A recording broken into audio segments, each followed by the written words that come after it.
let's get this party started.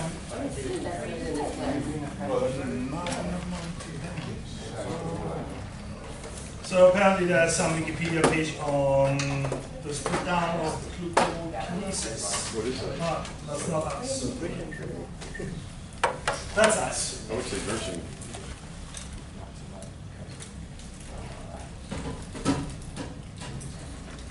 That's us. Why are you not doing what I want you to do?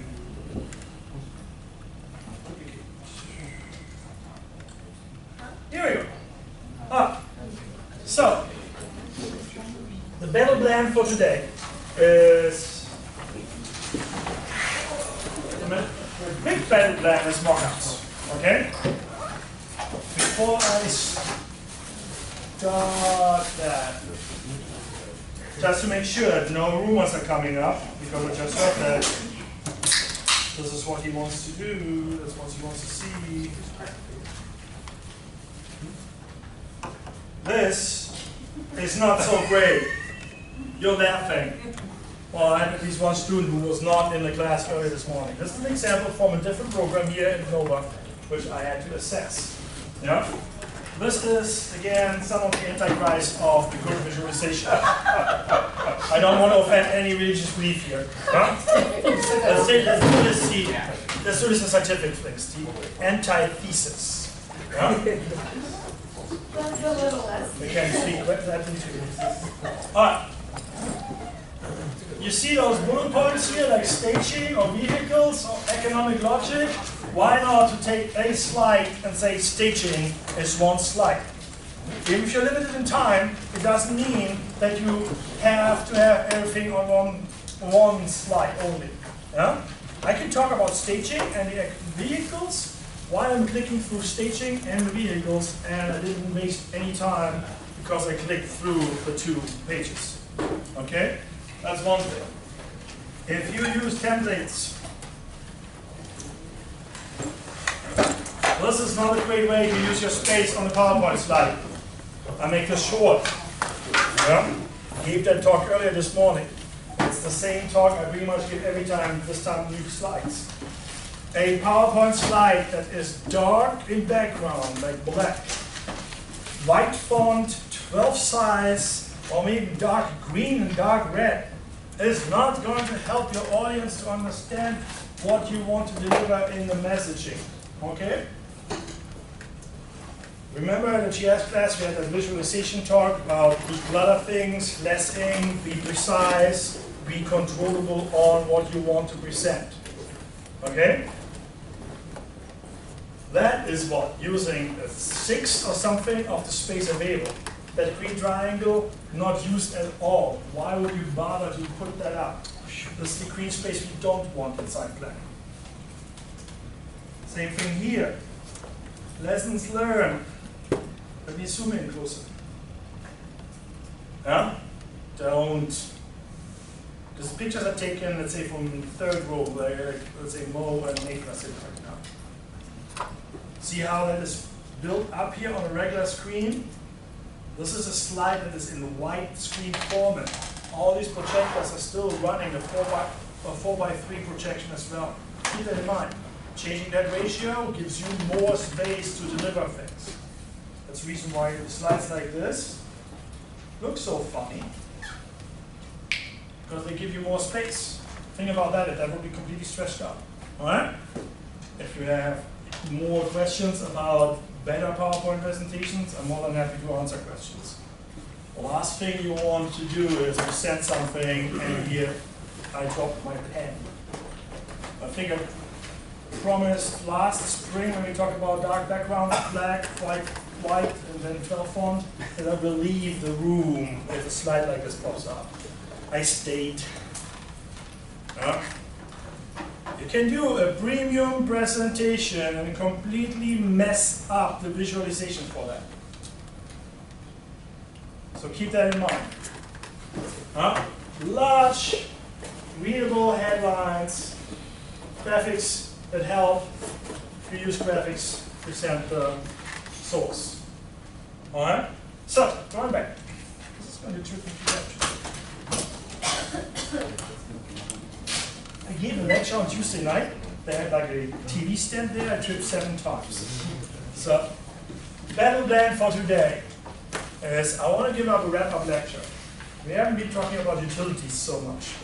We talked about systems of flow, circulation, the movement of goods, linkages, but we didn't really talk about some of the nitty-gritty stuff that we put under the street, under the scrap side, and we forget about, which is a huge problem when we talk about infrastructure.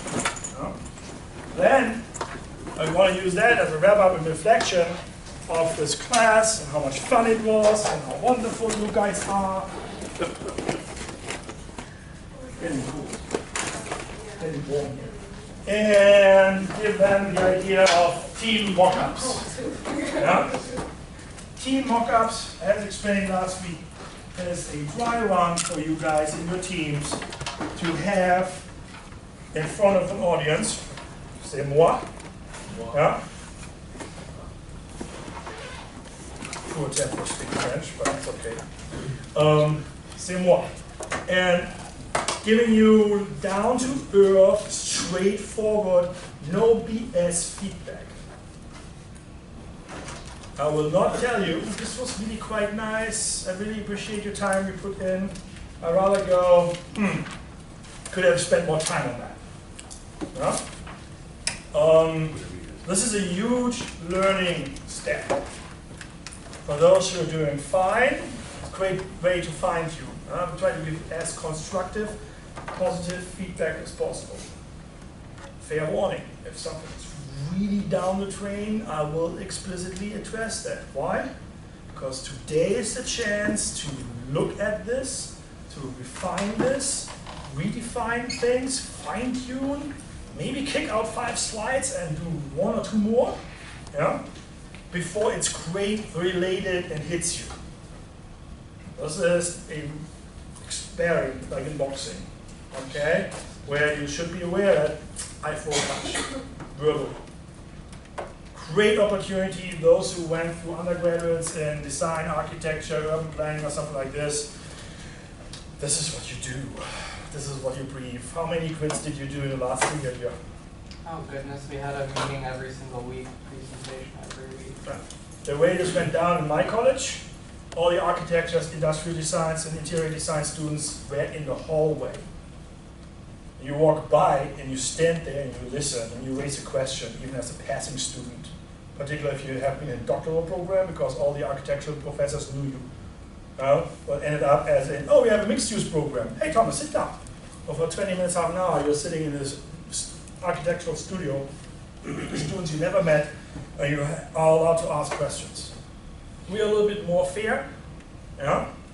We kind of know who's coming and what kind of background they have, and they all went through this training. Actually, they all get a nice email later tonight, tomorrow morning, and say, hey, this is what you expect. This is the task. This is what your mission is. This is how you have to behave as a judge. Yeah? So this is a training exercise in a controlled environment for you, again, to learn how to do public speaking, critical thinking, and therefore also somewhat critical writing with small reports. Yeah? Canvas has the report and the presentation as a submission. And it's a team-based submission. Yeah? Keep that in mind. It's team-based. You need to double-check that your team member who's responsible for the upload does the upload on time. I think it's 12:30, so there's a little bit of time in the morning, even though between the GIS stuff, fix things. Yeah? Why is that important to note that this is a team effort? Because we had a competition with a total of $10,000 award money, and there was a team that did not submit. Not submit on time. They submitted, deadline was 6 p.m. At 7 I sent an angry email about, hey, where the heck is this stuff? I'm on my way back home to my computer. The other teammates are like, what? What's going on? That was considered a non-confirming bid, like you would have to submit to the city of Fort Lauderdale at noon on Friday your bid for a project. If you submit at 12:30 or at 1:30, they put a stamp on it and say late, not confirmed. You can present a world-winning building in architectural prices and sustainability, but half an hour late, it's non-conforming. National Science Foundation, to put this in a different perspective as education. National Science Foundation, deadline 4 p.m. Friday. 4:01 is not accepted. They just emailed them and put the timestamp on it and said, thank you for your submission, and a few days later you get a comment, we will not even read the cover page because you're 1 minute late.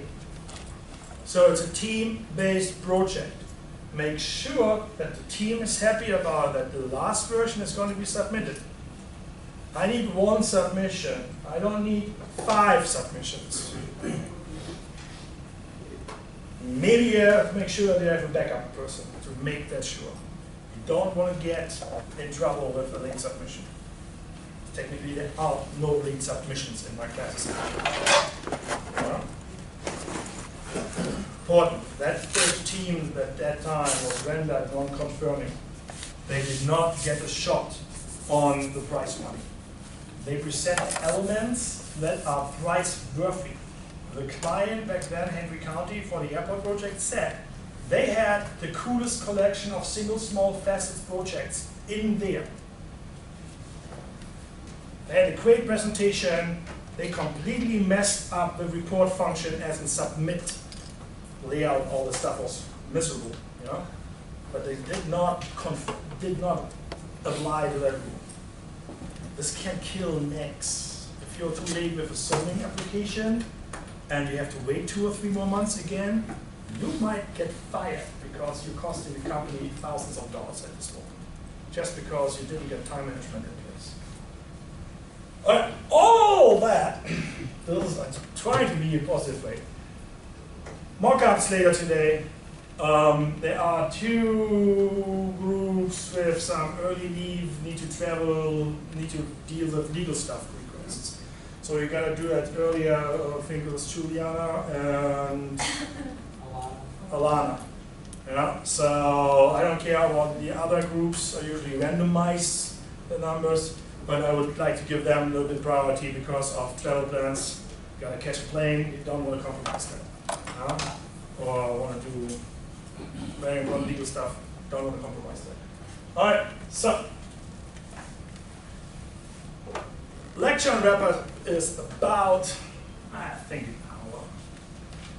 hour. Short display teases on the idea of how we have to consider infrastructure. How do we need to consider utilities? And this is not a technical talk about what's the diameters of pipes you need for XY development. This is not a talk about is a 4-inch versus a 6-inch pressure sewer pipe needed for the development. No, it's the idea of some flow systems work differently, and the idea of, keep that in mind, if I put it in the ground, I will forget it. And that comes back and will bite you at some time. Yeah? So if we deal, let's say, with rehab of, where are you going? Right here, for a surgeon. All right, fine. Looks like the first guy who's leaving the lecture. Take a short my lecture. Where to put utilities and then consider them over time. If you do a rehab project, what is one of the things you consider when you take a look at some multi-apartment complex to purchase? Pipe. Pipe. Pipe? What is the indicator for pipe? How old they are. How old? Yeah? And the type. And the type, exactly. Asbestos, lead. The roof. Yeah, roof. So let's talk a little bit about infrastructure and utilities in the way Lynch is presenting it, and then have a conversation on what we think is important, what we should consider. Yeah? And then what I also want to do is I want to run through a bunch of pictures recovering the idea of urban renewal and how to make a really bad city more livable. And I thought to kick this out because it's Cincinnati, you know? But it came up on Thursday night in a discussion while Richard Florida gave a presentation at NAIL. Richard Florida, ring a bell? He's one of the most influential urban thinkers when it comes to regional and urban planning. Wrote a book in 2002. It's called The Rise of the Creative Class. How towns, places, talent, and young people will move around. Yeah? Carnegie Mellon Fellow, Columbia University, MIT, now in Toronto running a big show up there. His last name again? Florida. Richard Florida, Rich. Huh? Brilliant thinker, brilliant ideas. The book is actually written in a less academic way. It's a little like read it on the airport, you know, rather than sit down and take pages of notes. But the interesting thing is, he started his talk about changes of landscape in the future and the crisis of city with his childhood, how he grew up in Newark, New Jersey, and other places. Yeah? So, but he also came up with, hey, 10, 15 years ago, we had all these ideas with arts, create graffiti, create some centers of change. You know, Winwood didn't just start in one crazy idea, but it started somehow, it got some traction, got some momentum, and everyone is now happy. Huh? The idea to use arts in neighborhoods and in inner cities is not new, but it has like a renaissance. It has some revitalization. Yeah? People are really happy about that. So I have a walking tour on arts in Cincinnati, different arts, not a oil painting or something. You would think, yeah, that's like Winwood. But what they did is they did that across the whole city, and they combined that even into a walking tour with a streetcar now where you can hop off and actually just do the thing with it. The weather is bad. And I want to end that with Finley Market. I think you said you would meet the Finley Market. Didn't you? I did a what? Finley Market? Yes. Yeah. Bunch of pictures as well in transition. Why? Because I think pictures is the best way to transport good stories about urban spaces. What are we doing as real estate developers? We are adding components of transition and transformation to those spaces. The design you put in tomorrow in a proposal will be manifested for the next 10, 15, 20 years on that corner in the street. Yeah? You might be able to change the paintings, color a little bit, but if you put that up in like brutalist concrete, it's gonna be brutalist concrete. What's the halftime of concrete? A lot. Yeah? Unless you have tropical conditions and bad concrete. Yeah? But the concrete you use for a bunch of towers here, It's like 50 years, right?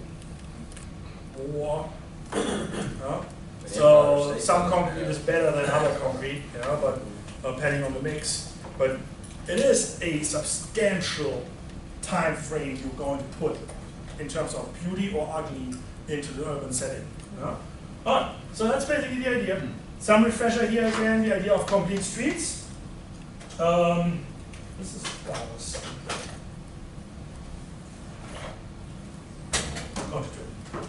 complete streets. The idea here again is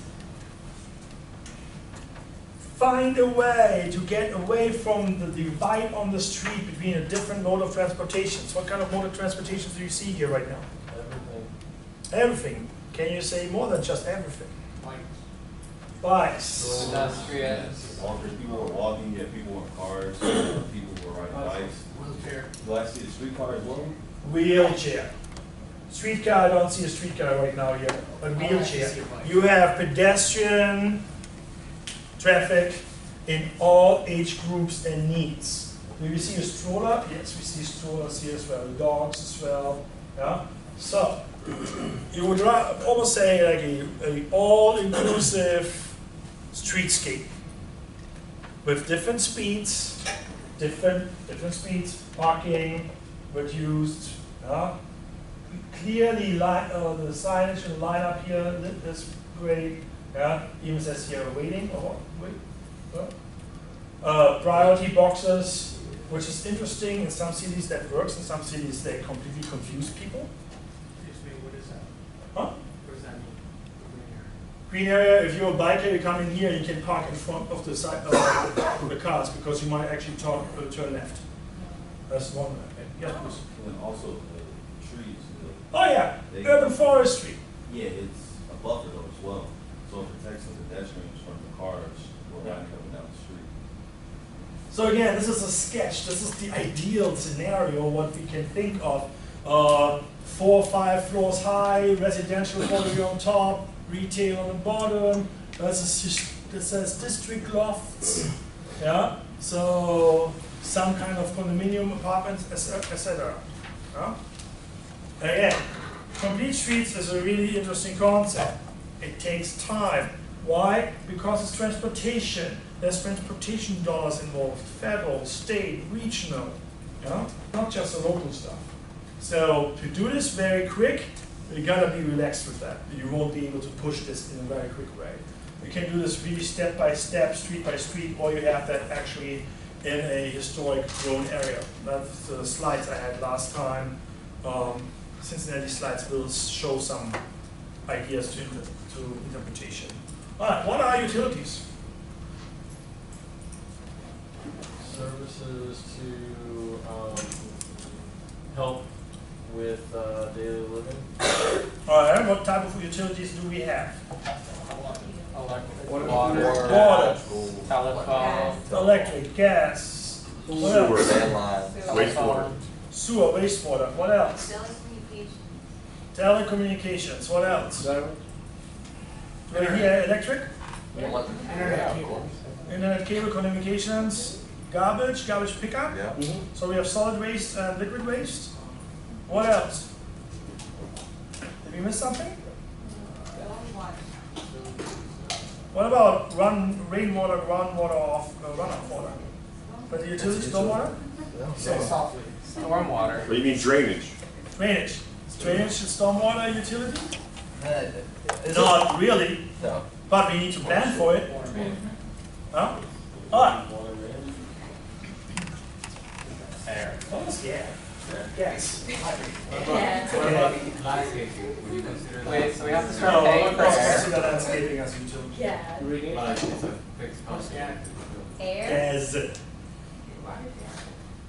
gas, utility, as air. So we pay for air? Alright, water distribution, everyone says yeah. Sewer, everyone says yeah. Everyone, electric, everyone agrees on that. Yeah? Gas, gas and natural gas. Yeah. The painful moment that you realize you have a typo on your presentation. Huh? I gave you one typo for your team. Alright? What about oil? Oil as in what? Oil Oil like for other- Heating oil. depending on- Heating oil. heating is Heating oil is one. Oil pipeline could be one. How common is Yeah. oil heating? The fourth is oil. How Yeah, common oil. is oil used for heating? Up north. Up north. Yeah. Midwest, They north. still use heating Yeah. oil. Not to underestimate. They cook. They use it in big furnaces and heat the whole. Yeah. Yep.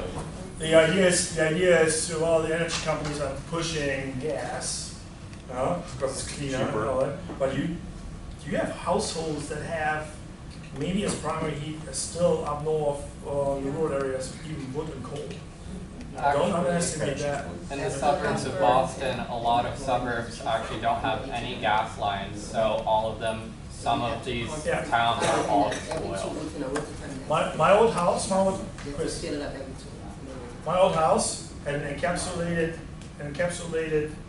fireplace in the first floor. It was a 3-floor thing, like halfway in, like subterranean. I kept in the winter times, but during Christmas, a small fire running all day, and it warmed the whole house. Switched off all the other heat, just for circulation. I had actually a fan inbuilt. So, a lot of northern Idaho, oh yeah, you go down to the fossil, not just the electric. And then something about electric here, when you talk about heat, there are a lot of households still that are running electric heaters on baseboards. And that's not so efficient at all. Like literally like what you have the heating coils from your hair blower sitting on the baseboard. So depending on where you're at in the area, in the country, you have all of the above in terms of heating sources. Think about electric as well, the opposite, cooling. Just look and observe neighborhoods here, how many neighborhoods have window AC units versus centralized AC, versus individual AC, duct-free, ducted, different designs, different ages. Oil, The idea is here infrastructure like oil pipelines. There is a massive network in oil pipelines, gas pipelines. When we talk about easements, we're talking about power lines and oil pipeline easements. Not to underestimate. Yeah? Communications we had. What about air? Any idea what I mean with air? Maybe if you have lots of. Air conditioning? No, we're talking utilities. Air conditioning? No. Quality of the air. Electrical. When was the last time you've been to a hospital? There are lines for what? Check your bill. You may have been. For O2 and pressured air. What if you're doing commercial real estate? You might want to have certain piping that includes other gases. Yeah? If you do server farms, you might want to consider extra utilities as in fire extinguishing. Argon, this is argon, yeah? Yeah, they're dropping gas into that room to extinguish everything. Yeah? So this is more the. This is not me. This is interesting.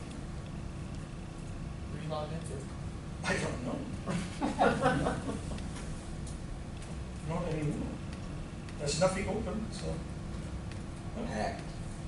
Yeah, I got that. You can change your spelling though. The cat is bothering you. I had a professor in FAU. If he saw something, he would fix it as he went. It was really cool. And add stuff. Yeah, that's fine, but then you spend too much time actually fixing No, it things. was only once in a while. It wasn't Oh, all. wait, hey, have you thought about gas? Yeah, we have. Alright, so, there's always with these utilities there's cost and impact. Cost and impact for, let's say, electric and cable. If you think utilities, I think traditional Midwest town, poles on the street, tons of wires across. Remember we did that side planning sketch exercise, the first one, the reverse design. We flew across the continent, the globus, and did Google Street View for streetscape and how this looked like, and thousands of black lines running up there for utilities and electricity. Versus, I don't see street overhead wiring here on campus. All the electric is underground. No? That's a huge difference. I always understood utility to be something that was provided that was publicly regulated. Like, you know, there's only like one gas company, there's only one water distribution company, there's only one sewer. That can have a reason because you don't want to have 20 different gas companies on the deal and end up dealing with different rider prices on the same pipe to the households. That's one thing that where some municipalities or even counties said we're going to have specific agreements with specific major utility companies within the bidding process. Yeah. The areas you don't have a Comcast, you get your cable from someone else. Yes, that's all you can get, is their cable, because they have the infrastructure there. Or you live in a subdivision where we learned that again from zoning law and policing powers and homeowner associations, that your homeowner association has a bundle agreement with that one company, and you take that stuff, or you go to a different company, and a different company says, no, we're not serving you. Our service area agreement doesn't line up. So when we talk about utilities, right now, let's say we do not talk about the company that is providing it, because you could be in a town that has its own electrical company. So you pay the town for your electric bill, versus here in our context, we pay FPL. I don't pay the city of Plantation for my electric bill. Yes, that's right. It can be a private company, but it's because they're the only ones that provide the service, like a monopoly. They are regulated by the government. Comcast has utilities, and that's not public. It's Yeah. not regulated. So again, You're saying it can be regulated and still be a utility, but it doesn't have to be, is what to answer your no, my thing was, what I always understood as a utility was something that, the service that you received that was regulated. Let me ask you a different way Yeah. to give you the understanding. If you develop a townhouse unit complex of 150 townhomes, and Comcast is the service provider for this area, you're probably not ending up with AT&T serving your townhomes. That's right. Yeah? because you're in, let's say, within the city of Pembroke Pines, and the Pembroke Pines guys have an agreement in general that the area code of Pembroke Pines is served by Comcast. I'm making this up, I don't know if that's really the case, but let's assume. Yeah? So, if you say, hey, I want to have cable connections for all the people who are buying those homes, you lay all the cables with the cable box into the house to that access point. Yeah? Basically, folks are doing the deal with Comcast. If there's another company, they might have a share agreement on that line. Yeah? We see that share agreements all the time with larger commodities like pipelines, railroad. Classic example is a private railroad like CSX, and the Amtrak train is running on, or a shared agreement. Yes, please.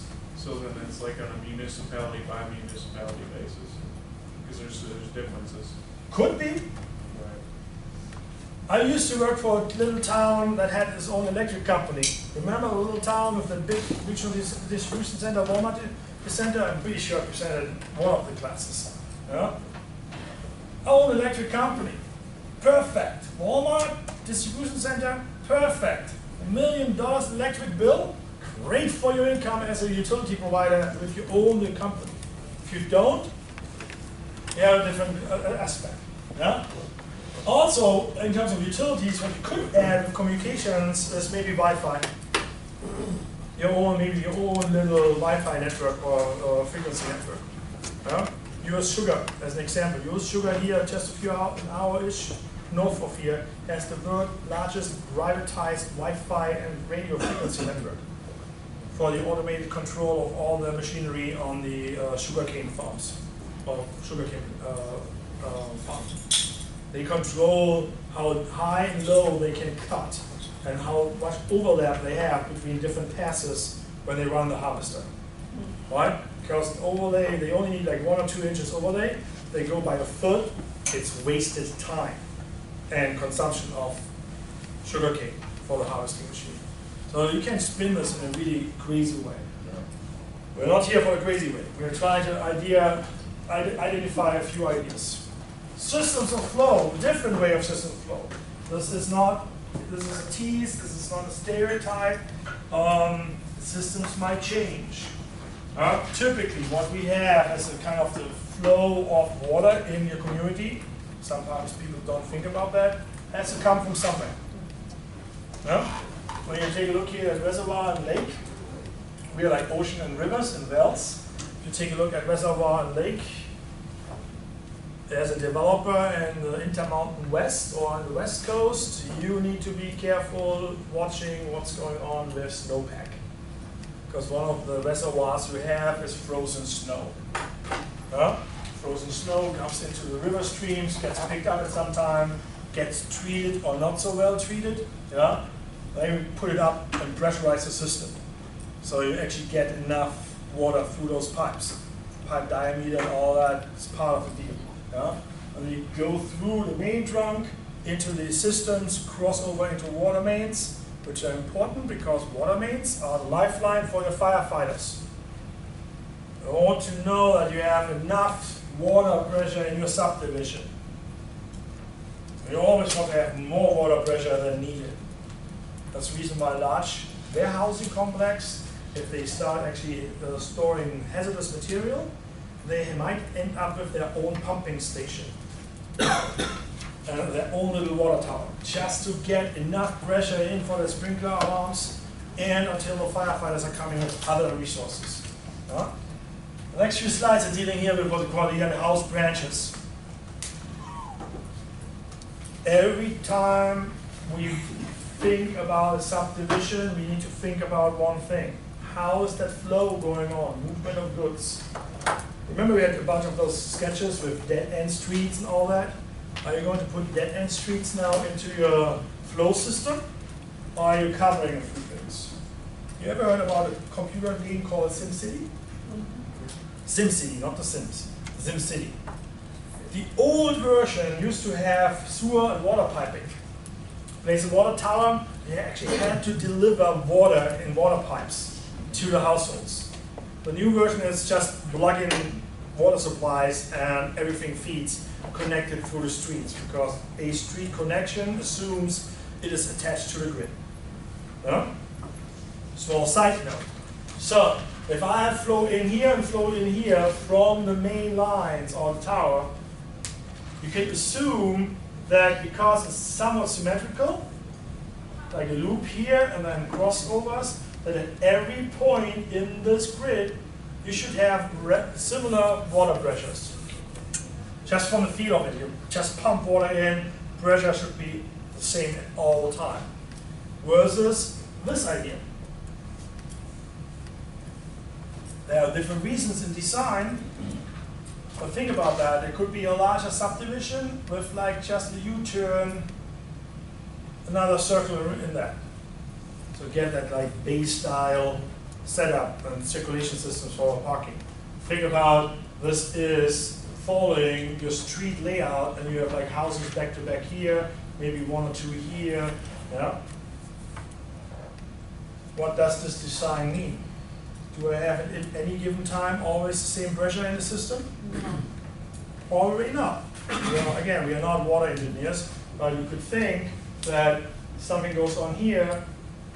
The pressure, well, if you're here, both mains should feed similar. Huh? There is this cost factor to that. Compared to this, to that, it's less pipe. See that? It's less pipe. Yeah? Could be simple as that. Less pipe means less digging, less time spent, less pipe. Or I can go with a dead-end street. Simple thing, you have a cul-de-sac. Does it make sense? You go through the cul-de-sac and route through the backyards back into the other one? Probably not. You end up in one main. This is a cul-de-sac turn point. And you have attached branches to everyone else. So, if you are watching a Super Bowl and everyone goes to the bathroom in halftime, and you are this guy here who wants to take a shower, you don't have enough pressure to shower. Or actually you get a lot of hot water because that's in your heater still. Yeah? So think about that. Just to, without any technical knowledge, just the idea of how things will flow in a dead-end pipe versus in a ring or looped pipe is different. All right? Super small little things to consider. How about sewer systems? Ever thought about sewer systems? You live in Florida. What's the most important thing you need to do about sewer systems in Florida? Too complicated City thing. or septic? Never have I ever heard that. We have to pump it because it's pressurized. It's gravity fed, so you have to push it. It doesn't feed Yeah, you're one step ahead. What is a recommendation in hurricane preparation? Have water. Have extra water on. Fill your bathtub. The fill your bathtub recommendation is not because you can take a bubble bath when the hurricane is coming. It is the recommendation, everyone was laughing, was not in the hurricane where you needed to have a bucket in your tub. No? It is the idea of if you need to go and do business in the bathroom, that you can flush your toilet once water pressure is gone. Electric failure of your power grid means there might be some limitations in serving enough pressure from the next water tower. It might be not the pump, it might be the valves that open and close on demand. No? So think about that. In the last hurricane, didn't they change most of those systems where they put them on, they're not on an electrical Generator. thing anymore, it's more on, Yeah, but still, Individual because generation. I noticed that, are you going to fill your bathtub still? yeah, I'm still gonna do it, but I noticed a difference this last time as opposed to the time right Well, before. last year hurricane in Hollywood, after that, we had some water main breaks, even after the hurricane, and we had for 2 or 3 days contaminated water. That's the next step we have to think about. Yeah? So how about sewer systems? Sewer systems, the example of the hurricane is the example of you need flow. You gotta feed that. Pump stations go out. Wait, you're in the collecting, but you gotta feed them. Yeah? Believe it or not, there's a huge problem still coming for us as urban crisis. Is aging population, and when we decide that we don't have enough capacity anymore on our piping. The water system needs to have a certain flow to stay healthy inside the pipes. A sewer system needs to have a specific minimum of flow to stay healthy in the pipes. AKA, sometimes the human waste you flush down the toilet is not good enough. You need to add. Sometimes you actually have a small, depending where you're at, a small little creek actually feeding already runoff into the sewer. So it's the satellite position of a little village outside of that sewer district feeds into. And there are different ways to transport that if gravity is not available anymore. So now we can talk a little bit about Woody's idea. You have all the little houses stuff, you collect it over the street main, makes sense. You gotta collect all this. You have different sizing coming in. You have larger sizing. It is a myth that you need sewer pipes that are that big, man big, like you see in the movies in New York City. Yes, they exist. But if you look carefully, there's a little ditch, like a 12-inch halfway ditch running through it. It's a porcelain or plastic bed. Everything else is accessibility and maintain the tunnel and get from one place to the other place. So you don't need pipes like this. Depending on the system, 8 inches is good enough. 4 inches pressurized is good enough. Take some time to get through, but it's a different thing. If you ever have the chance to go on a field trail, Discovery Day at the water sewer treatment plant where you live or close by, it's usually a kids field trip thing. It's fascinating what kind of technology, what kind of biology and chemistry is behind that. Besides the smell you can experience. Sounds terrible. But it's really fascinating. We have this conversation about adequate facilities capacity. I keep saying, if you want to build a new subdivision, if you want to grow as a town, what do you need to deal with? You need to make sure that you have the utility capacity, the facilities. You can't grow, if this is limited to 10,000 or the use of 10,000 people, you can't grow into 15 or 20,000. You can't open up, annex 300 acres of more land, put more dwelling units on there if you don't know how to deal with with your shit. There's no way. The long run of development is going to be in areas in this country where water is getting more and more rare, and towns are going to fight water rights. Think about this. If this is a long river, and I'm sitting down here, and my water rights are 200 years old, your water rights are 10 years old, I can tell hundreds of miles down the river, you're not going to get water anymore for irrigation. That is going to be the next 10, 15 years in states, let's say Idaho, Montana, Utah, all the Intermountain Wests, where snowpack is going to be smaller and smaller and smaller. You have more and more wildfires, more and more natural hazards, and at some point you will have farmers and communities say, water right, oldest water rights in the county, we get water first as much as we want. We make that so-called call, a water rights call. That's the new generation of Supreme Court cases coming. Water. And that also means treatment of water.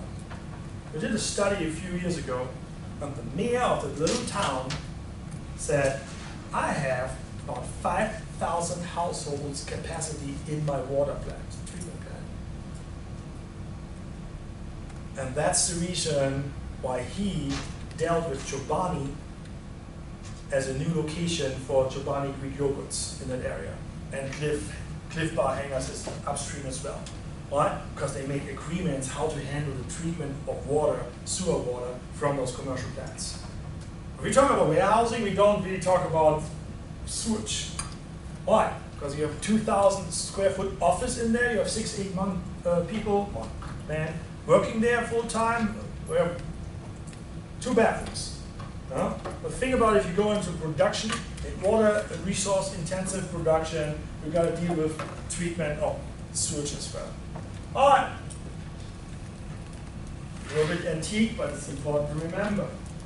In certain areas, we do not have separate stormwater systems. We're talking about runoff. Huh? Giving you an idea. Again, same thing with sewer. You collect, you aggregate, and at some point you have discharge. Or you run it into a stormwater treatment plant as well. Or you combine them. The question here is, when do you combine them? Old cities used to have a big problem. Huge infrastructure capital projects. Rebuilding them. Yeah? If you have them combined, you collect both combined at the same time, but if you have an extreme weather environment, you have an overflow. And once in a while, you have raw sewage flowing in, let's say, Ohio River or other river basins. That's when your sewage system fails. That's when your sewage system backs up and you suddenly have raw sewage coming up the manhole. Because you have too much water in both of the systems. Not great. Does this matter to us? Yeah, we're in a hurricane system, hurricane area.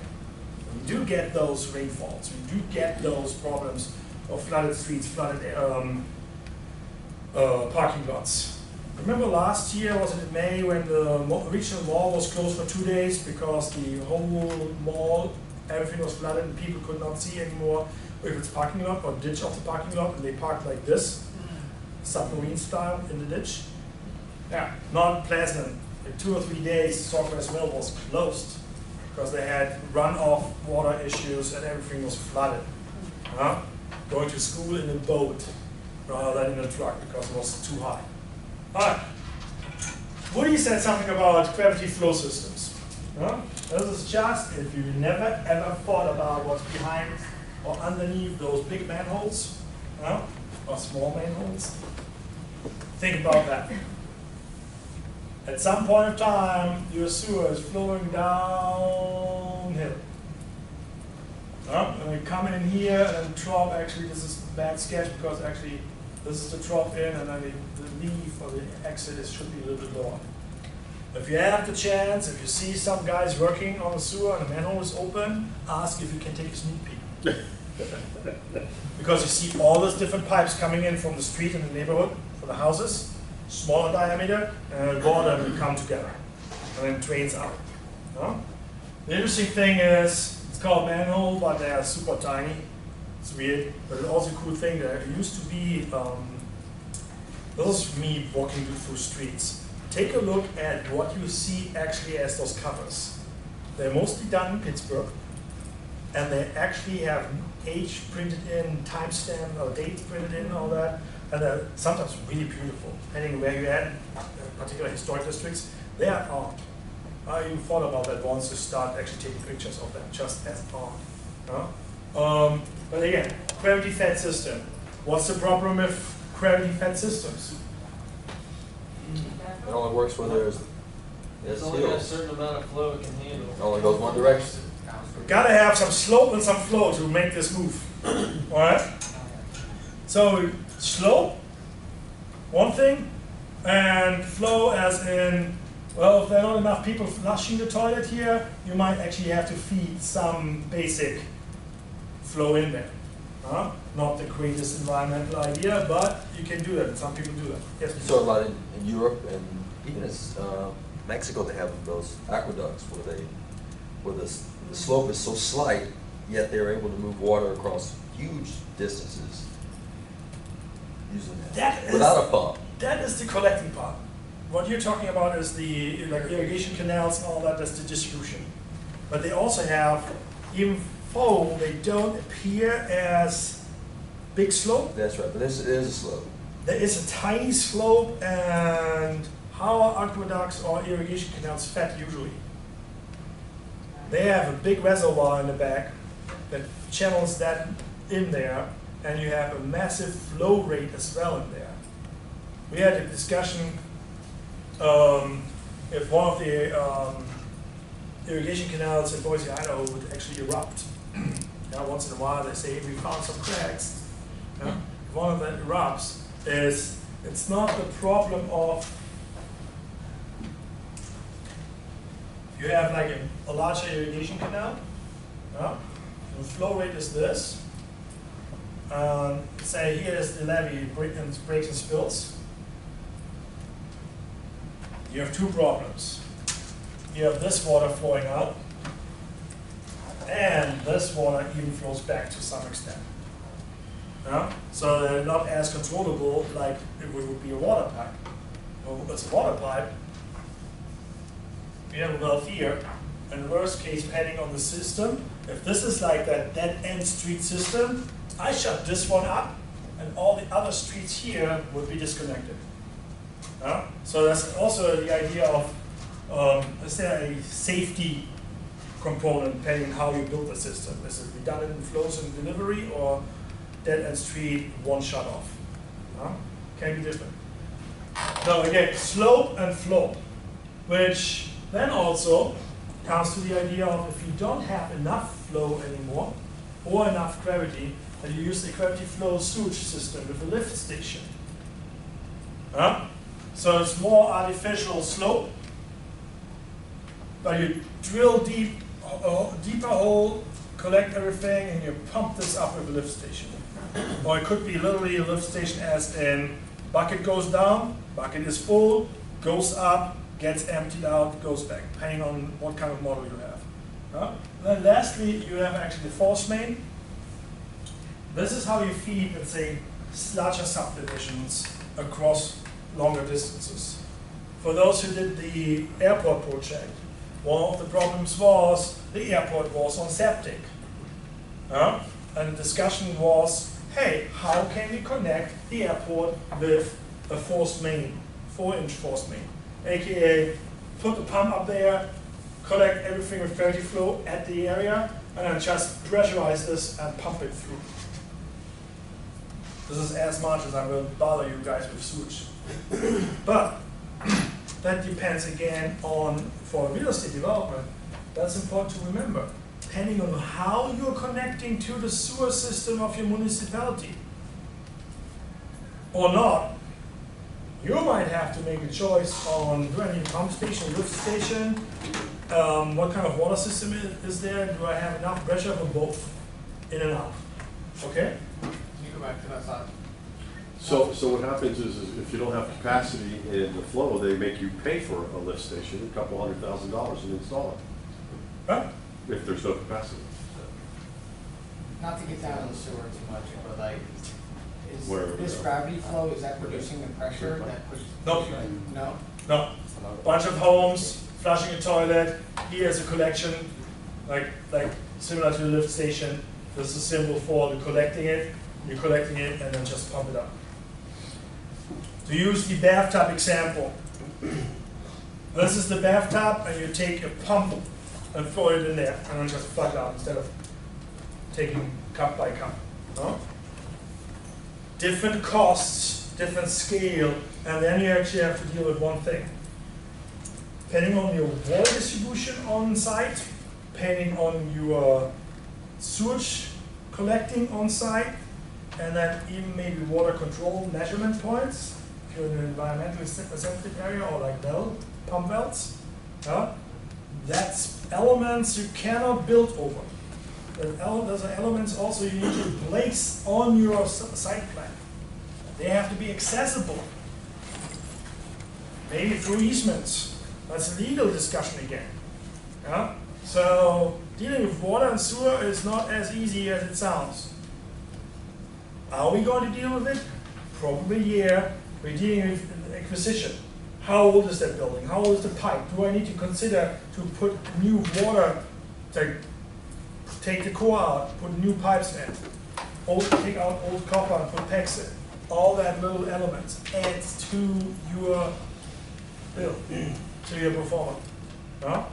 Or I'm building brand new, current standards, current building codes, and I don't care about a 60-year-old pipe, leakages, and or even if it's lead in it or not. Yeah? Small little things. Do you need to know how to measure a pipe and how much money the pipe specifically will cost? No, your general contractor is doing that for you.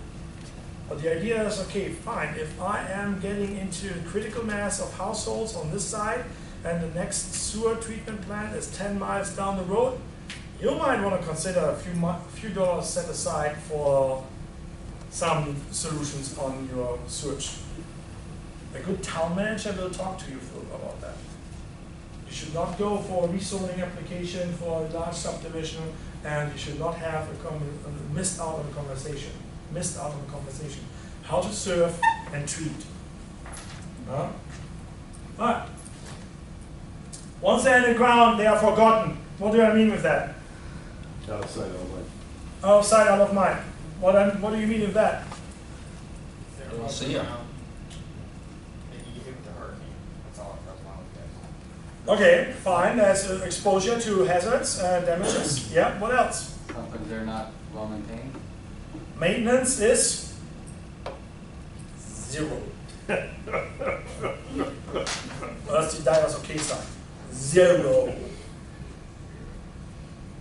You're only opening up a water main underground when the water main broke. Only if there's another case of emergency, you're going to deal with that kind of emergency. It's so bizarre that you might even open up one side of the street to replace the sewer main, put blacktop on top of the street, and then 1 or 2 months later, you go to the other side and rehab and work on the water main because they're both on the opposite sides of the streets and not close by. That's when you come in and use GIS and write computer software for better construction management and coordination. Why would you pay $100,000 for that street segment twice on blacktop and asphalt in like the same half a year? It doesn't make sense. This is a waste of resources when it comes to community management and urban management. Yeah? Out of the ground, put it in the ground, out of your eyes, out of view, out of sight, out of your mind. Yeah? I did a very old project years ago where the city of Wilmington, Delaware asked us, our GIS shop, to digitize, scan and digitize old drawings, pipe drawings, sewer and water. Turned out that they used to have wooden pipes. Wooden pipes. Yeah? What's the problem with a wooden pipe? Well, it kind of rot, but what else? Fire. It's underground. It's not going to burn underground. Oh, because no oxygen underground. Okay, yeah. That is, but no, don't worry about that. It can be, vegetation can maybe grow, penetrate, can it be That penetrated? can happen for any of the pipes, Yeah. yes. Like roots can distract that. What else? It's got a wood, it's expand. It's porous. Yeah, but what else? It's porous, so it can get contaminated. They're trying to. Yeah, but they knew what they're doing back then. Wooden pipes actually kind of worked back then. It's wood touching soil, it's gonna rot. Somewhat, yeah. Termites? Subterranean. How do you find a wooden pipe? Good Oh, question. man, you know Yeah. GIS. No, you can't. Call you. You can't use your metal detector and find it. You have to have a map. Yeah? You have to have a map. You need to have a map. It turned out they actually got a bunch of guys out of retirement just to help out to find and locate those wooden pipes, because sometimes the work crews and the local engineer knew more than what was drawn in the map. Remember back then, it was not like running your GPS and click, click, click, click, work order is done and you update the system. You couldn't do that 15 years ago. 10 years ago it was a revolution that you had a tough book and type that in. At the end of the day you load up your data. So wooden pipes do exist. They're really cool. Not really great to find, really bad to maintain. It's a story of a space and places on that. Yeah? But again, it's forgotten. So the moment that old engineer passes away in retirement, you don't know the local knowledge anymore on that construction plan, on that utilities. Something to remember. All right. Then what's coming more and more with street designs and more happiness on the streets is to take down the overhead wires and put them down. Yeah? But that's cost. Someone has to pay for the cost. The question is, are you going to pay it as a developer or not? We're talking, you develop a street or 2 or 3 streets. We're not talking anymore about you're putting up a house and you pay one subcontractor for a few feet of cable. Yeah? Remember when you do the trip, let's say to Harry Posen last time in Pembroke Pines, there was a lot of talk from Gary in the beginning how they actually ready the site, put in the pipes, put in the cables in collaboration with the utility companies. Yeah? It's not FPL coming out and pushing those wires. It's you as the developer putting those wires in, and they just come out and connect those on the switchboard. All right. All right. Speaking about utilities, would like to point out the idea and the importance of stormwater. We're in a hurricane region. We have to deal with water a little bit different. Yeah.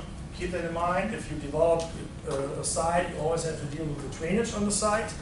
So that's not just an environmental idea. There's also legal mandatory things you have to consider. And lastly, if you haven't heard about those guys, take a look at the American Planning Association. Oh yeah, planners, I'm a real estate developer, I don't want to talk to planners. Versus when they talk about a bunch of things for site planning, aesthetics, design, and this can be always more than just an inspiration for us. Because if we know how that candy needs to look like and should taste, we can price it out and can sell it as a product. Comparing candy now with townhomes. All right. All right. So I want to run through a little bit some inspirations. I want to give you a takeaway from today and this class, as in this is a different site planning class like you would get in an urban planning program. Yeah? We play with Lego blocks. We're not sitting down here for 6 weeks and drawing sketches and sketches and sketches and sketches. Yeah? It's the tip of the iceberg exposure with the hope that you are finding moments of inspiration and follow up with some of those ideas you have found. Or next time you have a meeting with some folks in the industry, you realize, oh wait, this is what we do every day, and we just got exposed in class. You know? If you visit EDSA in the offices, you would be surprised how awesome. This is like a big airport lounge feel. All over the place, this wonderful light, fixtures, plants all over the place. That's one green office space. And folks, I was surprised about the age in those teams. It's your age. Kona and I have been pretty much the oldest kids there. So fascinating teams, great dynamic. So takeaway as well is with the dynamics in your teams, saying, fine, this is training. But we have another team, another day of training, another team working day in professional life. So all friction, all happiness. Be gentle with each other. Yeah? Remember, next week after the presentation, Sunday afternoon, you have this deadline for a professional style review on your teammates. Be honest with workload, be honest with personal frictions. If you had a personal issue, fine, but you have to give a professional statement as well. No? If something was unclear in the teams, you state that, please. You are going to be asked to give a rating on a 0 to 100 scale for your teaming. That is a rating like we use if it would be a midterm or other quiz or something. So if you give someone a 50, the 50 is a non-passing grade. That also means you don't have to give everyone in your team 100. Just because the arithmetics are working out for your benefit as a teamwork then. Don't want to sound too negative about that, but I take this as a serious thing. You can't give someone 100 and then write a paragraph that long how miserable it was to work with this person. Vice versa, you can't give a person a 70, which is a C level, and write a paragraph that long how awesome it was to work with this person. So your written professional assessment of your teammate and yourself, because you're writing a self-eval as well. So I see both sides. Because I see four other comments about you and your own. And they usually line up very nicely. And I gotta say, once in a while I have folks who are like, I was the best, I give myself 100, and the team says, nah, this was like an 85. Yeah? Versus the whole team says, fantastic work, it was great, extra time in, always on time, always delivered everything. And that person is so humble and so critical about himself that he gives him an 80. And the whole team says 90, 95. Yeah? So you gotta see that this lines up. I usually take the team's proposal, take the average from it, and plug that in as a peer eval. Yeah? Unless there's something like a 30, 100, 100, 100, 100. I'm going to read all the evals again. In the worst case, I give you guys a call or an email, hey, what was going on? If you do this in a meaningful and professional way, you can exactly see what day and what week went great and led to chaos or perfection. I had students writing about that they had a fight with each other, like physically, face to face. Oh my, why didn't I not get informed about that when this was happening in week number 3? That's pretty sad. Huh? How old are you? So, guys, this is not cool. This is, check your ego at the door. You're working as a team, you're getting evaluated as a team, you live and breathe as a team. Yeah? Some have a better ability to be team players, some are not really, let's say, not outgoing in a social way, but they're delivering on time, everything great. Yeah? And some are like extremely social, but they need a little bit more polishing in terms of timeline and time management to get things done. This is the week where all these gears are working with each other. Yeah, there is some friction. It's a learning process. And the reason why I spend another little time on this is to give you kind of a sounds negative, but it's supposed to be a prep talk for positive thinking and positive energy and the dynamics.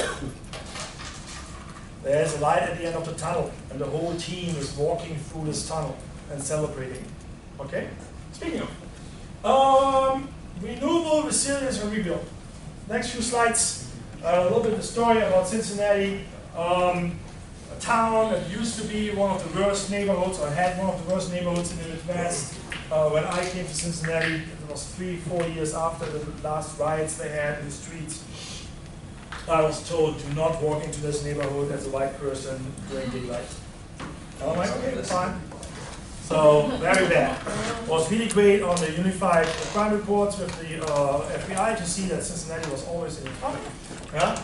And you're like, okay, I am driving with the bus actually past this whole neighborhood, and if you want to go to the music hall to listen to some opera once a year because you got cheap student tickets, you really want to consider bus, taxi, or drive with your car. Not sure if you will find it again. Yeah? Bad neighborhood. Now most of the vibrant neighborhoods named in the planning associations. Lots of gentrification. It's a hip place. It's a new cluster of new ideas in entrepreneurship. All that. I'm going to give you like 20 slides on this. It's like Wynwood in the Midwest with different success stories where it's not necessarily a hip place for dinner out. No, it's a great place for new starts of living. Huge issues with plight and slumlord style behavior, I will see. They also did something really cool. They started doing those murals, big graffiti murals, or just paint. So, Cincinnati, this is look from the Kentucky side. This looks like the Hudson River Bridge, huh? It's like the same architect, same model, pretty much, like the test. Huh? The Great American Tower, that is the tallest building in Cincinnati, downtown, and you can see the Red Stadium, and here to the left is the Bengals Stadium. This, if you ever make it to Cincinnati, this is the Underground Museum. This is the museum that tells you the story about slavery in the US and how slaves have been smuggled over the Ohio River at night to gain their freedom in the north. Really huge history in that location. Also, it used to be like a meat packing area and railroad yard in this area. You can see a little bit of construction here. All right, so quick idea. This is where the picture was taken. This is what I showed you guys right now in the picture. You can see over the Rhine with Music Hall. This is a stretch downtown. There's some highlights here, Fountain Square, and a little bit the neighborhoods of Cincinnati. And the reason why I present that is because they did this idea of walking is a must in our downtown. To make this short. You don't need to read that. Walking as designed is the important part. So a little bit. They give you a pass. Streetcar connector, but we at 8 Loop always have been not a fan of that. They didn't connect to the university or to the zoo. The university is up there. We could have spread that out. They might do that. But they did artworks. 21 murals, 21 locations with the streetcar as well, where you can go and see stuff like this. Everything has a story founded in the history of Cincinnati. This is a famous painting here. Actually, this kid originally has, I think, a cigar. This is the backside of a mixed-use development right next to the Reds baseball stadium. So they altered that and put that up in a huge pipe. So you get the human scale. This is a waste box. This is about 5.5 feet high. So this is a large wall. It's not just like spray paint something. This is like half this building here. Huh? And again, this is actually the backside. As you can see here, these buildings coming up. The baseball mural is right behind there. All right. If you pass the baseball kit, this is a new Riverside Park. It's fall colors. Bridge, you can run over to Kentucky, a little office building down here, really cool. This used to be completely blighted. It used to be a parking lot, surface parking lot, with barbed wire and stuff like this. They really redid that with some donation from some foundations. Yeah, they did a walking park here. It's really nice to stroll. It was freaking cold this morning. There's no other way to explain temperatures. This is Thanksgiving in 2016. Leave here with 82, arrive like in 40 at the airport. Not really great. Cincinnati is the city of the Flying Pig Marathon. Cincinnati is a butcher town, slaughterhouses. That's the reason why I come up with this pig as well.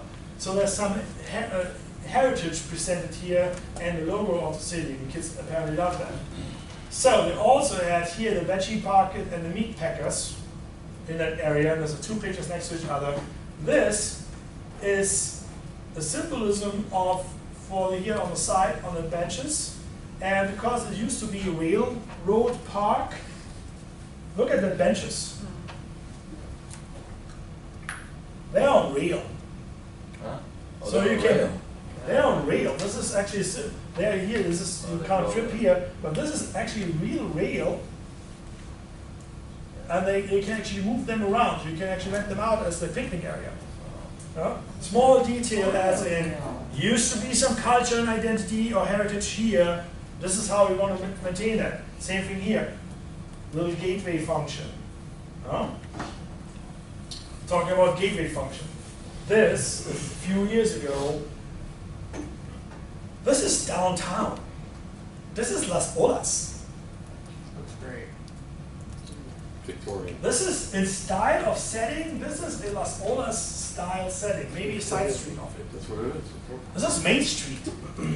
Courthouse is down the street. City Hall or county administration is down the street. This is going up north, uphill. Speaking of wires and the street appeal, utilities, This is about mid-2000s. March, because Bockfest, big beer festival. Same thing here, you just walk through the areas of the lower corners of over the Rhine. Those are beautiful houses, but you can see, boarded up, lighted out, no one is living there. It's just standing there and falling apart. On purpose and maybe by accident, because nobody wanted to live here.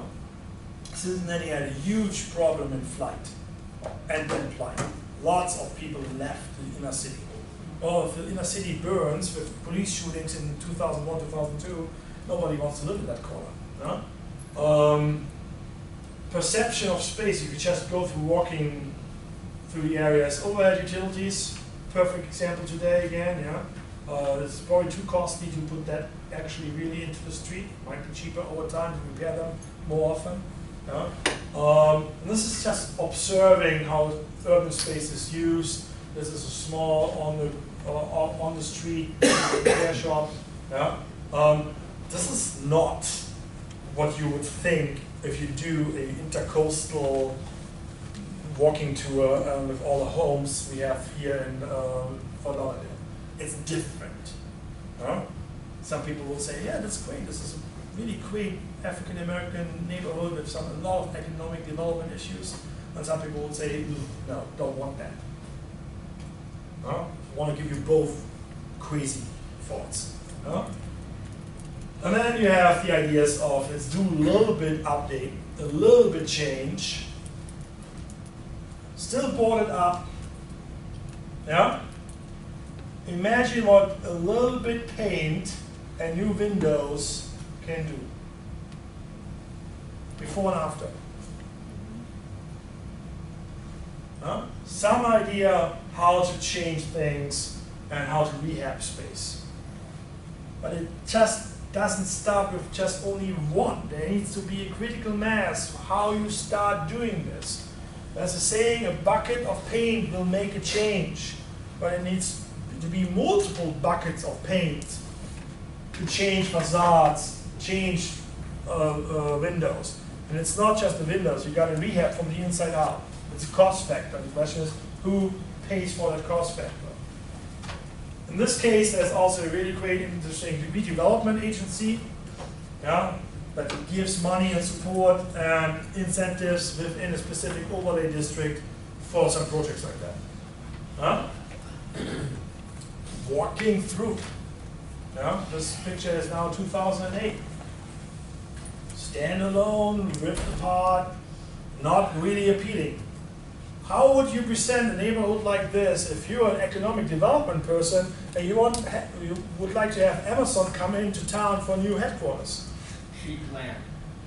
I'd say Amazon come in, it's really expensive. Amazon is not just looking for the price of the land. There are other factors that are dealing or we have to deal with. Okay? So let's speak about music hall. You don't have an after for that? Huh? You don't have an after picture for the other movie? No. For that one? No. Yeah. That is on Elm Street and Liberty. So I checked a few things with Google Street View, hasn't changed. Music hall. Music hall in Over the Rhine. It's an old German immigrant neighborhood. Over the Rhine, across the river, pretty much. This is one of the most amazing music halls I've seen worldwide. It's beautiful, great acoustics, really wonderful. And one of the worst neighborhoods we had in the early 2000s. Speaking of up and downs of neighborhoods. We also can see across Music Hall was a surface parking lot and other stuff. This is actually the better side of the parking lot. There it was just open gravel. Then they came up with the idea, let's rehab that. They took away the parking lot, put an underground parking garage on it, and rebuilt the top. Not just with grass as an event space. This is, again, here, this is that angle. As an event space, but also water fountains, water parks, and make this really, really a nice, attractive area. It's called Washington Park now. And that's really cool. It's really fun. It's It's like the entrance to the upper section of Over the Rhine, where you end up in a place called Philemark. Washington Park is down here. I want to show you this is a property here to be developed. $27 million mixed-use development, and the idea is here. This is a high-traffic road coming in. This is the office space and the corner office space overlooking the high-traffic road. Hasn't been built yet. Check Google this morning or last night. Hasn't been updated yet. So my info for that site is about a year old now. This is an empty corner lot right now used for urban farming. Did it get a green light? Well, just say 15. Right here on the top left, top left street view, top left, right about, right there. Yeah, but I checked it yesterday. So since 2015, that picture hasn't changed. Right, Yeah. So still urban farming. But here, this is the streetcar going. You actually can go up the streetcar. Then put this in. Remember we talked about context in urban design? Remember that little brick house in the middle of an office block? These are historic buildings. And if you're not brave enough to protect historic buildings, at some point in time, this block will look like this.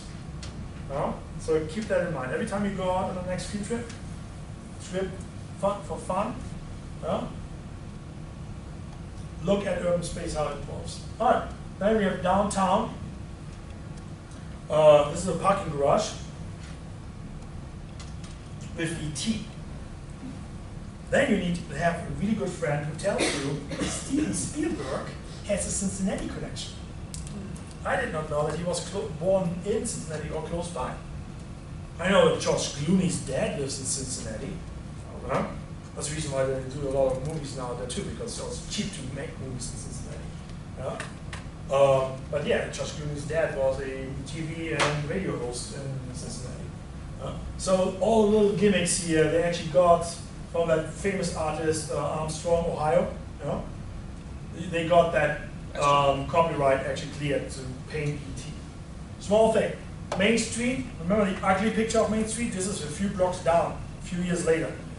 Same thing here. They did some rehab, cleaned up a little bit, but still you have weird shops in between, that's fine. And then you have the side pocket parking lots, completely exposed again with those murals. So we have Linwood across 10 of downtown city blocks with little gems like this. Or completely hidden in a side street, a most impressive way of Star Wars and other things. Look at the scale, what they put up on the effort. And it's not like a ugly gray building wall anymore. It's like you're going there because it's on a map as an arts destination. See what? Huh? No, very sorry, the drawing's really funny. The Pillsbury. What, this the one? Pillsbury dough. Care Bear, Penny Bear? Yeah, well, we got into it. All right. Want to finish this. So, Over the Rhine, Elm Street, and Over the Rhine as a section, just a few more impressions. This is one side of the street. That's the other side of the street. People will stand and will take a look at the light fixture in that apartment up there. Because literally, you can see people drinking champagne and looking at the light fixture while I'm on the street, looking up, looking at them while they're looking at their light fixture. It was like a big chandelier thing. But again, it is a complete different flavor. Look, this is across the street, a little bit dated, but this is the next one. Urban design failed on that street in that neighborhood. Someone got approved without having any flair and any interest in how this will fit into the contextual architectural context. What do you mean? You're saying that that it's too much contrast between? Oh yeah, this is modern and historical. I think it looks good. I think those look yeah, because the light is great, but during the day, no, this is give you shivers. You have hundreds of years in red brick buildings, And nobody makes red brick buildings. Yeah, well, you can expect them to. but you could consider a better mix, let's say, with Sonic. facade, windows, balconies. Look, where are the balconies? This is the balcony. I bet all of those people wish they had that. Yeah. So you can say, well, this is a pioneer on the street, but it's the only on that street. Yeah. Yeah? So you gotta think how that fits into the general concept. All right, lastly, Finlay Market. This is a vintage picture. This is an old little store place with a bunch of little stores in there. You would not squeeze yourself in if you would not know this is awesome. Yeah? Next time you're in Publix, in front of the deli, and there are 10 people, or Publix deli, and that shop has 30 people waiting, and you are accepting it to squeeze through. Small vendors outside, they actually added elements outside again, put some different light in there, changed air condition. You can see the flavors of the houses on the back. This is the first area that actually got remodeled and rehabbed. There are street blocks after street blocks now following. There's like 4 blocks of walking between Music Hall and Finlay Market. And in between there's still white, there's emptiness, boarded houses. Give you an impression, this is an old one. This is an old church, People's Liberty. It's a foundation, community foundation now. It sits in the 2nd floor here, great guys working there. See all these little shops, still boarded up on top. This is a fairly new one, this is 2016. They remodeled the church here for open space and meeting rooms. Yeah, you can see the doors here for the little shops on the side. That's Finlay Market main building. Yeah. This is how a Saturday looks like there. Nice.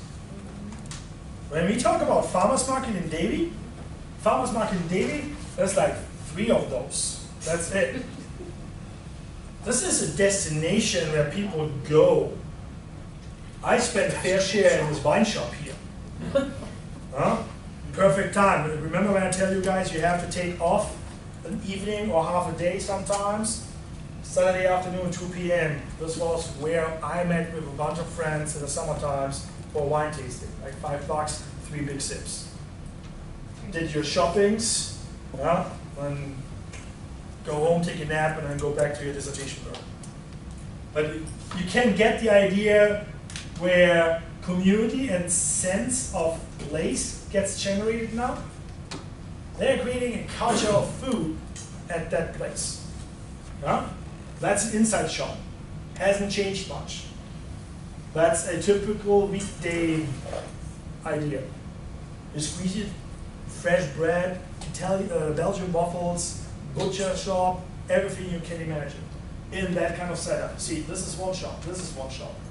All right, that's a drawing of a brewery as which is a regenerating effort there as well. And that's kind of the teaser and the hint for next week, because we are going to take a look at something like this in the neighborhood of Oakland. That said, it's urban plan time. What we're going to do is we have 2 o'clock-ish. When do you need to leave? Before 3. When is your flight? What? I have to leave at 3:30. 3:30. So I would like to take your group first. And then you can go second if you want to, guys. What I want to do is, what did you say, 12 minutes each team? No. Yeah? 10 to 12 minutes. 10 to 12. What I want is have each team present as you would present next week. It's completely okay if you have a placeholder slide or something like this, because you haven't done that one map or picture or something. For the time that one group is presenting, please load that on the other computer. For the time the other group is presenting, what we're going to, I want you to find another classroom, go down to the lobby or something like this, but stay in contact. We're doing this like in 12 minutes. So time it? It's a 12-minute block for presentations, about 5 minutes feedback-ish. Yeah, so we can rotate that screw fairly easy. I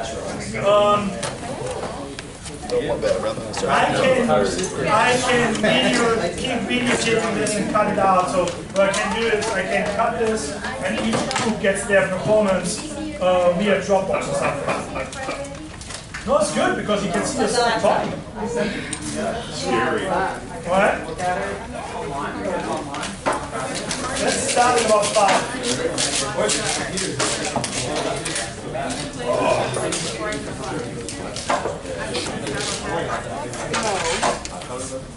Okay, go ahead.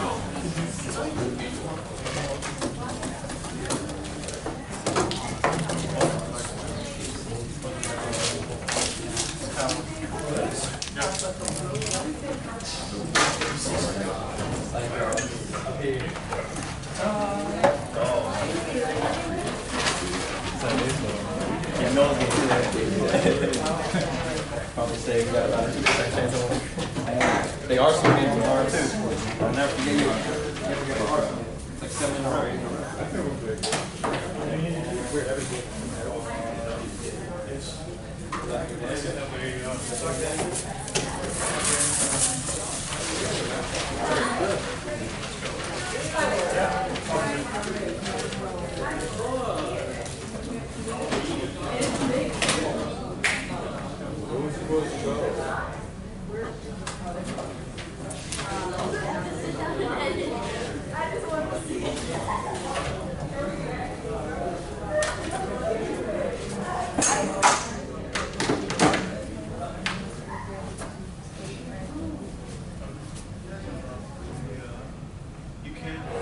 I don't think